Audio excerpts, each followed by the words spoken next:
inspecting a floor system that's being built, and there are several things that I want to check. And one of them is the panels themselves, the thickness of the panels. And I want to check the manufacturer's recommendations on how these panels should be installed. So it's a little difficult on these panels to see the manufacturing labeling, but over there's some panels that we can take a look at. So it's kind of like cheating. Otherwise, I'd have to go in the crawl space to see the stamp on the other side. So here we have the stamp, and there's the thickness of the panel board, 23 by 32, and it's sheathing spacing, and it's 24 inches on center. So this could be 24 inches on center, and this is the exposure here. And so what we want to do is we want to take a look at these labels and these stamps, and then go to the manufacturing recommendations on how it should be installed. So we want to take a look at the fastening of each panel, and there's a couple things to pay attention to. The type of fastener, so we want a deformed fastener like a ring shank nail, and we want to know where the fasteners are installed on the board, where they're located, and the manufacturer recommends where to put the nails. So that's where we're going to take a look in the field and on the ends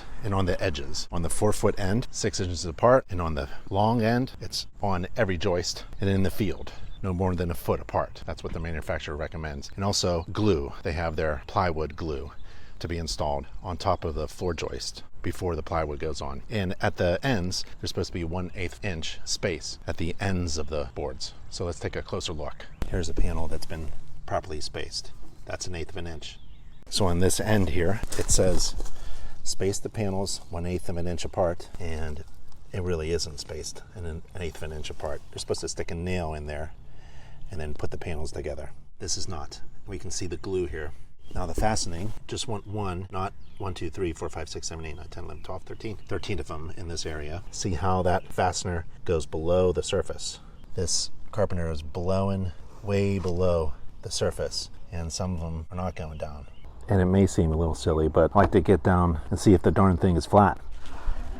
Because according to the Home Inspection Standards of Practice, I am required to inspect the structural components and take a look for anything that manifests as an unlevel floor. And so what I'm noticing is a lot of boards are missing some nailing, like this entire edge here, no fasteners. And here, no fasteners all along the perimeter, like the band joist. They haven't fastened the plywood to the band joist yet. So the manufacturer recommends using their glue to put on top of the floor joist and then lay the subflooring down on top of that to prevent squeaking and add strength. So I'm looking around at the cans and I see that there's 4 of these empty ones, about a dozen unused ones. So I'm thinking, I don't think 4 cans did that entire floor structure.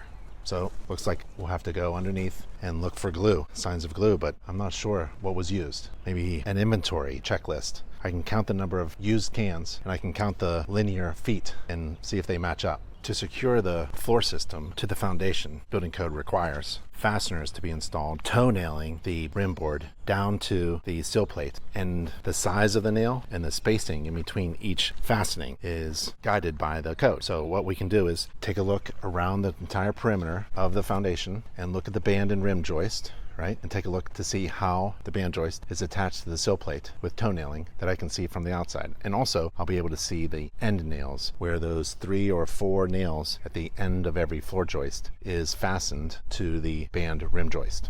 So here's a corner here where this band joist, rim joist, is attached here. So I have 3 fasteners and then my first toenail. So toenail 1, 2, 3, oh, a bit of a space, a bit of a large space there.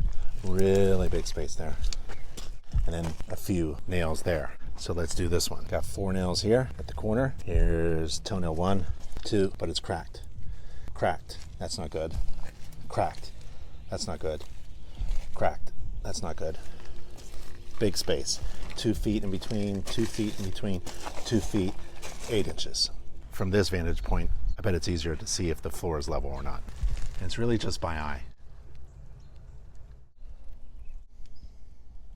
All right, so we have a few concerns, a couple of things that need to be answered and maybe fixed on this floor system that's being built. And that's why every home should be inspected by an InterNACHI certified home inspector, even when the house is being built, because we want our homes to be built to code, built to a standard, so that they're safe, functioning, and healthy. So if you're a home inspector, check out overseeit.com so you can help your clients oversee projects just like this one. And if you're a homeowner, find your local home inspector and have your home inspected, whether it's 20 years old or brand new, just being built. You can find that at nachi.org, nachi.org. I'm Ben from InterNACHI, and I wanted to show you what we check during a floor system inspection.